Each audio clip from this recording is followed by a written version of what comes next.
और पूरे देश को ये बात जानने की जरूरत है कि जुनैद के छह औलाद हैं और जुनैद का एक बड़ा भाई है जो दिमागी तवाजुन ठीक नहीं है, उसके 7 बच्चे, उसकी भी जिम्मेदारी जुनैद पर थी। तो एक जुनैद की हत्या से 13 बच्चे यतीम हो चुके हैं, 13 बच्चे यतीम हो चुके हैं। और ये जितना भी आप इसका कंडेम करें वो कम होगा।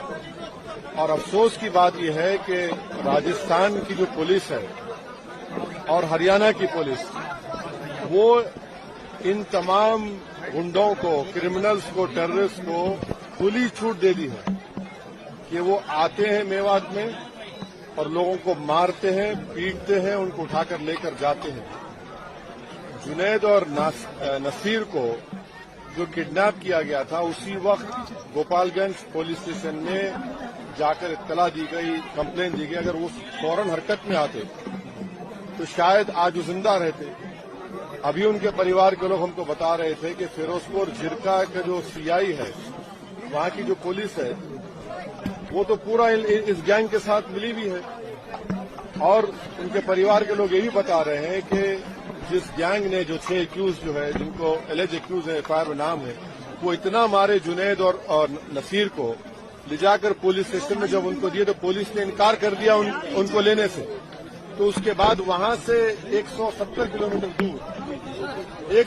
किलोमीटर दूर ले जाकर उनकी गाड़ी, जली हुई गाड़ी और जली लाश मिली। आप बताइए कि फिर ये क्या हो रहा है हमारे देश में? आखिर कब तक बीजेपी ऐसे गैंग्स की सरपरस्ती और उनको पॉलिटिकल पैट्रोनेज देगी? कितने लोगों को आप, कितने बच्चों को बेवा करेंगे, कितने बच्चों को यतीम करेंगे? आखिर रूल ऑफ लॉ कहाँ है?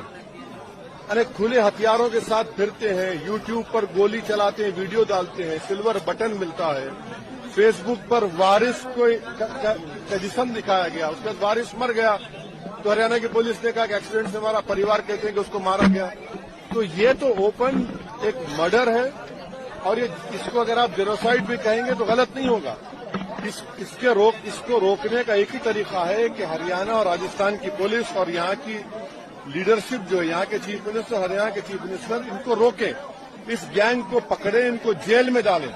भारत, सुनिए, भारत में किसी को इख्तियार नहीं है कि कोई हथियार लेकर जिसको चाहे गोली मारे, जिसको चाहे पकड़े।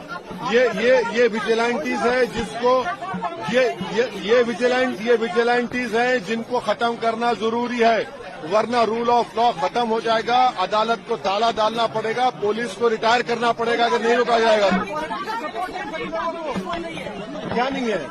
आप अंदर हमको बताया गया कि आकर शराब पीकर मेवात के लड़कियों को छेड़ते हैं, जब किसी ने रोका तो वो बच्चे भी जेल में है, जेल में है वो। 3 दिन हो चुका है, 2 स्टेट की पुलिस है, राजस्थान, हरियाणा, नहीं पकड़ सकते क्योंकि इन जालिमों को, इन टेररिस्ट को पुलिस का और पॉलिटिकल लीडरशिप का पैट्रोनेज है। जब तक सियासी लीडरशिप इनके साथ रहेगी, इनको कुछ नहीं होगा। आप लिख के रख लीजिए हमारी बात। तो क्या कहा आपने? देखिए आपको फर्क दिख रहा है, मुझे कोई फर्क नहीं नजर आ रहा है। जहां पर मुसलमानों की बात आती है, जहां पर गौ रक्षक की बात आती है, सब के सब एक हो जाते हैं। अगर गोपालगंज की पुलिस को जब कंप्लेन दिया गया था, वो फौरन हरकत में आते तो वो बॉर्डर क्रॉस नहीं करते, इसको रोक लिया जाता।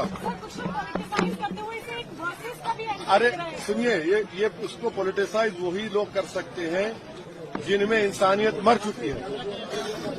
अगर आप इंसाफ दिलाना चाहते हैं तो इन सो कॉल्ड गौ रक्षक जहां कहीं विदेश में है, इनको रोकिए, वरना पुलिस के जितने आप रिटायर कर दीजिए, कोर्ट्स को बंद कर दीजिए, क्या जरूरत है? इनके हवाले कर दीजिए। आप पुलिस की बात करें, मोनू मानेसर जो इसमें आरोपी है, वो हरियाणा पुलिस के कई अधिकारियों के साथ मीटिंग करते हुए, वो जिस शख्स का आपने नाम लिया, वो कासिम को 12th स्टैंडर्ड के लड़के को गोली मारता है, एफआईआर में नाम है, फिर भी नहीं पकड़ रही पुलिस उसको। जिसका आपने नाम लिया उसने वारिस को पकड़कर उसके वारिस के मुंह से खून बह रहा था, फेसबुक पर लाइव किया, उसके बाद डिलीट कर दिया। ये तमाम सुनिए, ये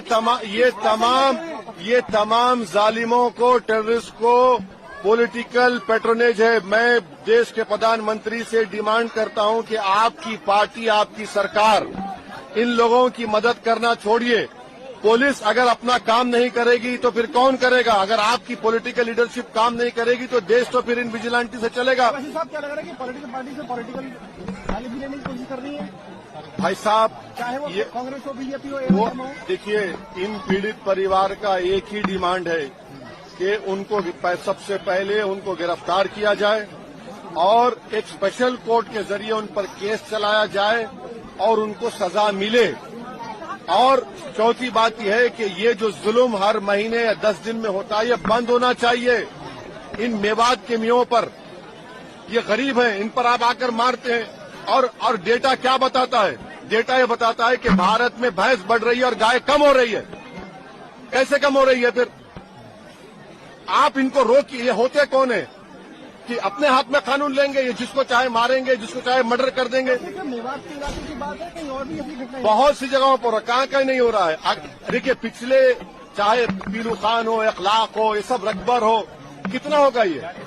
इसको सरकार को इन मिलिशियास को रोकना और सख्ती से कुचलने की जरूरत है। वरना आप कह दीजिए, सरकार कह दे कि भाई ये लोग ही पुलिस है, ये लोग ही कोर्ट है। उसके बाद देखिए क्या होता है। फिर क्या आप किस राह पर लेकर जाएंगे? ये लोग रेडिकलाइज हो चुके हैं और ये जो मार रहे हैं मुसलमानों को, रेडिकलाइज हो चुके हैं लोग, हाईली रेडिकलाइज हैं ये लोग। कौन कर रहा है? कौन कर रहा है? ये अरे कौन कर रहा है? बीजेपी कर रही है इनको, बीजेपी सपोर्ट कर रही है। कांग्रेस की सरकार खामोश बैठी है। अगर कांग्रेस की सरकार वहां पर फौरन एक्शन लेती, इनको बचा लेती, रोक देती, कुछ नहीं कर रहे हैं आप। अरे कांग्रेस, अगर बीजेपी माहौल खराब, चलिए मैं अशोक गहलोत से कह रहा हूं कि पुलिस को भिजाइए हरियाणा में, उन तमाम बदमाशों को उठाकर लेकर आइए। आप नहीं जा सकते, पुलिस नहीं जा सकती हरियाणा को। आप नहीं, जब आपने एफआईआर में नाम लिख दिया, जाइए पीटी वारंट लेकर उठाकर लाइए उनको। कौन रोक रहा है आपको? उनको अरे वो चुनाव की बात नहीं है। नहीं, ये चुनाव की बात नहीं है। नहीं, ये चुनाव की बात नहीं है। ये चुनाव की बात नहीं है, ये इंसानों की जान की बात है। अरे छोड़िए भाई, सत्ता की लड़ाई नहीं है, ये जान बचाना है, देश को बचाना है। वरना अगर ये बढ़ता जाएगा तो फिर याद रखिए, किसी को भी गोली चला देंगे, किसी को पकड़ लेंगे, किसी को मार देंगे। चलिए